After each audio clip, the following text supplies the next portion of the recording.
সভাপতি হাফিজ বশিৰ কাছিমি সাহেবৰ নেতৃত্বত ধুবুৰী বিধায়ক নজৰুল হক ডাঙৰীয়া আৰু আমি 6জন বিধায়ক এটা আহি এই ঠাইখিনি ভিজিট কৰিলোঁ। এটা বস্তু আমি লক্ষ্য কৰিলোঁ, চৰ চাপৰিৰ সৰু সৰু দুখীয়া গৰীব মানুহে সৰু সৰু দোকানপাট কৰি তেখেতসকলে চলিছিল।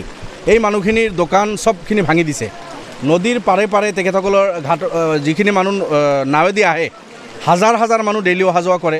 সেই মানুহখিনি দুখীয়া মানুহ, কম পইচাত খাবলৈ পোৱা এনেকুৱা দোকান এতে আছিল বা আৰু যিবিলাক অত্যাৱশ্যকীয় সামগ্ৰীৰ দোকানপাট লাগে, এই মানুহখিনি এই দোকানপাট কৰি চলিছিল। একফালৰ পৰা এই দোকানখিনি ভাঙি দিছে। মই ভাবোঁ এইটো দুখীয়াক চৰকাৰে সুবিধাই কৰিব লাগে, সেই নকৰি দুখীয়া মানুহখিনিক বিপদৰ মুখত ঠেলি দিছে। এইটো ক্ৰমপদ্ধে গ্ৰহণযোগ্য নহয়। আমি প্ৰশাসনৰ প্ৰতি আহ্বান থাকিল, অতি সোনকালে আকৌ এই সৰু সৰু মানুহ তেখেতসকলক সেই দোকানপাটখিনি কৰাৰ অনুমতি দিব লাগে। আমাৰ ধুবুৰী বিধায়ক ডাঙৰীয়া তেখেতেও যোগাযোগত আছে, আমিও আজি ডিচিৰ লগত বহিম। দ্বিতীয়তে সকলোতকৈ ডাঙৰ চিন্তনীয় বিষয়টো হ'ল ছাত্ৰ ছাত্ৰীৰ ৰাস্তা বন্ধ কৰা হৈছে। দুৰ্ভাগ্য, মানৱ অধিকাৰ উলংঘন কৰিছে। আজি আমাৰ সম্প্ৰীতি বিনষ্ট হৈ আছে। আনফালেদি সৰু সৰু ছাত্ৰ ছাত্ৰী চৰ চাপৰিত বসবাস কৰে। এইসকল চৰত এম.ই. স্কুল নাই, হাই স্কুল নাই, কলেজ নাই।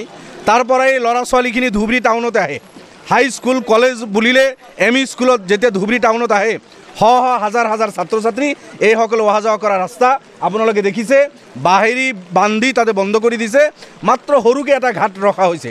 সেই এটা ঘাটত নাও অহা যোৱা কৰে দিনত, তাততো হ'ব নোৱাৰে। তাতে লাইন লাগি থাকিব লাগিব সেই ঘাটত জাগা ল'বলৈ হ'লে। তো এই প্ৰশাসনৰ কাম হ'ল জনগণক সুবিধা কৰি দিয়া। ছাত্ৰ ছাত্ৰীৰ নাও আহি যদি 2 ঘণ্টা পিছফালে ঘাটত জাগা পাম নেকি অপেক্ষা কৰিব লগা হয়, ক্লাছো গুচি যাব, স্কুল সময় গুচি যাব। এনেকুৱা ধৰণৰ আপোনাৰ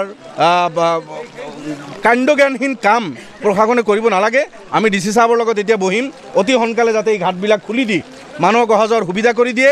আৰু দুখীয়া গৰীব মানুহ যিখিনি বজাৰ ঘাট কৰি সৰু সুৰা দোকানপাট কৰিছিল, সেইসকলক যাতে এইখিনি কৰিব দিয়ে। আৰু শান্তি সম্প্ৰীতি, ধুবুৰীত সকলো জাতি জনগোষ্ঠীৰ মানুহ তাহানিৰ পৰাই শান্তি সম্প্ৰীতিয়ে বসবাস কৰি আছে। কোনো থাৰ্ড পাৰ্টি বা ক'বাৰ পৰা আহি উচতনি দি কিবা পৰিৱেশ কলুষিত কৰি আমাৰ এই হিন্দু মুছলমানৰ মাজত যদি সংঘাত লগাব বিচাৰে, মই ভাবোঁ প্ৰশাসনে এইটো ফাইণ্ড আউট কৰক, কঠোৰ হাতে এইটো দমন কৰক। আমাৰ ক'ব লগা নাই, কিন্তু মন গ'লে শ্বুট এণ্ড চাইট, মন গ'লে কিবা এটা অৰ্ডাৰ দি এই সহজ সৰল মানুহবিলাকক বিপদৰ মুখত যাতে ঠেলি নিদিয়ে। মই ধুবুৰী বিধায়ক তেখেতে কেইবাদিনৰ পৰা প্ৰশাসনৰ লগত জড়িত থাকি এই কামখিনি চোৱা চিতা কৰি আছে আৰু নিশ্চিতভাৱে আমাৰ ফালৰ পৰা এই কামখিনি কৰা হ'ব।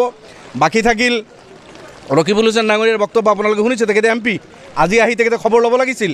এই দুৰ্ভোগীয়া মানুহখিনিৰ খবৰ লৈ ডিচিৰ লগত বহিব লাগিছিল, মুখ্যমন্ত্ৰীৰ লগত বহিব লাগিছিল। তেখেতেতো ডাঙৰ ডাঙৰ কথা কৈ চেলেঞ্জ কৰি ইয়াতে আহিছে। আজি কিয় তেখেতে নাই? তেখেতে থাকি মানুহখিনিক এইখিনি সকাহ দিব লাগিছিল। তেখেতে যিয়ে নহওক, তেখেতৰ দায়িত্ব পালন কৰিছে, কৰা নাই, জনগণে দেখি আছে, আপোনালোকে নিশ্চয় দেখি আছে। আমি তাত বিশেষ ক'ব লগা নাই। কিন্তু মুখ্যমন্ত্ৰীক আহ্বান জনাম, ৰকিবুল হুছেইন ডাঙৰীয়া আপোনাৰ ভাল বন্ধু, আপোনালোকে 2 বন্ধুৱে পৰিকল্পিতভাৱে এজনে আনজনক থ্ৰেট কৰিব আৰু আপুনি আহি এই নিচলা দুখীয়া গৰীব মানুহৰ ওপৰত অত্যাচাৰ চলাব, এইটো কিন্তু সহ্য কৰা নহয়। গতিকে মুখ্যমন্ত্ৰী ডাঙৰীয়াকো কৈছোঁ, ৰকিবুল হুছেইন ডাঙৰীয়াকো কৈছোঁ, আপোনালোকৰ এই সব কথা বাৰ্তাৰ কাৰণে ধুবুৰীৰ জনগণ যাতে ক্ষতিগ্ৰস্ত নহয়, সেইখিনি আমাৰ আহ্বান থাকিল। এই বিষয়টো পলিটিকেল টাইম যাব খোজা নাছিলোঁ। যদি প্ৰশ্ন সুধিছে ক'ব লাগিব যে ইয়াত নবীন বাংলা, ইয়াৰ আগতে হুজি, বিভিন্ন সময়ত মাল্টা, বিভিন্ন সময়ত বিভিন্ন মানুহক এৰেষ্ট কৰিছে, পৰৱৰ্তী সময়ত সব ফ্ৰী হৈ ৰিলিজ হৈ গৈছে। ইয়াত কোনো এক্টিভিটিছ আছে না আছে এইটো পুলিচ ডিপাৰ্টমেণ্টে ভালকৈ গম পাব। কিন্তু ৰাজনৈতিক স্বাৰ্থত যাতে এইবিলাক মানুহক আমাক অশান্ত কৰা নহয়, ধুবুৰীত যাতে ৰাজনৈতিক কাৰণত 26ৰ নিৰ্বাচন আগত ৰাখি যাতে আমাৰ হিন্দু মুছলিম ইয়াত গৰু গাহৰি এইবিলাক পলিটিক্স লৈ আমাৰ সমস্যাবিলাক সমাধান কেতিয়াও নহয়। সমস্যাবিলাক আমাৰ গৰু গাহৰি নহয়, আমাৰ মন্দিৰ মছজিদ গীৰ্জা আমাৰ যিবিলাক আছে ধৰ্মীয় স্থান, সেইবিলাক আমাৰ সমস্যা নহয়। যাৰ যাৰ ধৰ্ম সি পালন কৰিব, যাৰ যাৰ কথা যাৰ যাৰ প্ৰেয়াৰ তেখেতসকলে কৰিব, আমি এইটো বিচাৰিছোঁ। কিন্তু আমাৰ যিবিলাক সমস্যা, সেই সমস্যাটোক যাতে ৰাজনৈতিকভাৱে মেৰুকৰণ কৰি কাৰোবাক উগ্ৰপন্থী সজাই, কাৰোবাক ৰাতাৰাতি 50জন মানুহ এৰেষ্ট কৰাই, ইয়াত এজন মানুহ গাৰ ছালো যোৱা নাই, এজন মানুহ আহত হোৱা নাই, এজন মানুহ ৰক্তাক্ত হোৱা নাই, এজন মানুহ মাৰ্ডাৰ হোৱা নাই, তাতে শ্বুট এণ্ড চাইট অৰ্ডাৰ দিয়া, গোটেই অসমক দেখুওৱা যে আমি ধুবুৰীত মানুহবিলাকক ছাপ্ৰেছ কৰি ৰাখিছোঁ।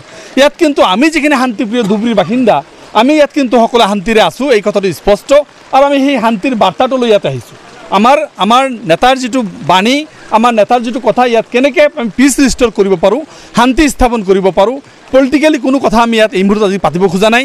কাৰণ আমাৰ শান্তিটো আমাৰ প্ৰমুখ। শান্তি থাকিলে উন্নতি হ'ব, প্ৰগতি হ'ব।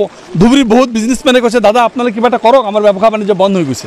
দক্ষিণ পাৰৰ মানুহবিলাক ইয়াতে আহিব পৰা সুবিধা হোৱা নাই, ঘাটৰ পৰা মানুহ সোমাব পৰা নাই। ছাত্ৰবিলাকৰ বেৰ দি থকা হৈছে এই যে যিবিলাক ছিষ্টেম হৈছে এইবিলাক নিশ্চয় আমি গভীৰভাৱে আলোচনা কৰি এটা আহু সমাধান কেনেকৈ কৰিব পাৰি নিশ্চয় আমি কৰিম পলিটিকেল কথা ৰকিবুল হুছেইন ডাঙৰীয়াই 50জন হিমন্ত আহিলেও একো কৰিব নোৱাৰিব অশান্ত সৃষ্টি কৰা ৰকিবুল হাছানৰ আগত চ্যালেঞ্জ সৃষ্টি কৰি সাধাৰণ ৰাইজক দুৰ্দশাত পেলোৱা ৰকিবুল হুছেইনে ভুল কৰিছে মুখ্যমন্ত্ৰী ডাঙৰীয়াই তাৰ প্ৰতিশোধ ল'বৰ কাৰণে তাত বদলা ল'বৰ কাৰণে যিটো কৰিব ওলাইছে সেইটোও কিন্তু আমি সমীচীন নহয়